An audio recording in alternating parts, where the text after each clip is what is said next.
近日外地網絡瘋傳，指地球喺今年8月12號會短暫失去重力7秒，屆時人類同物體會飄離地面，當重力恢復後就會集體墜落，恐怕會導致全球超4000萬人喪生。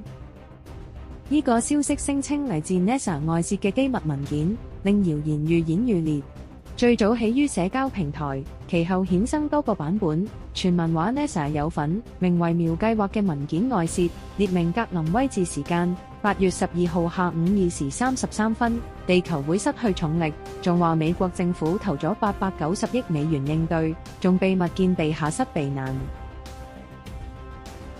謠言仲話呢7秒會摧毀全球基建，引發10年經濟崩潰同社會恐慌。因為細節充足，有具體時間同預算，好多網民信以為真，紛紛轉載。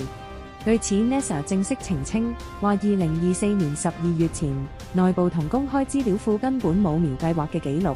發言人解釋，地球重力由質量決定，唔可能好似開關咁暫停，唯一可能失重係地球整個系統質量消失，到時人類同地球都唔會存在，更何況7秒，根本毫無科學意義。至於8月12號 ，NASA 話當日有預測到嘅係日全食，但完全唔會影響地球重力，並提醒民眾觀賞時要戴符合規範嘅護眼鏡，唔好純用眼去直視太陽，避免灼傷。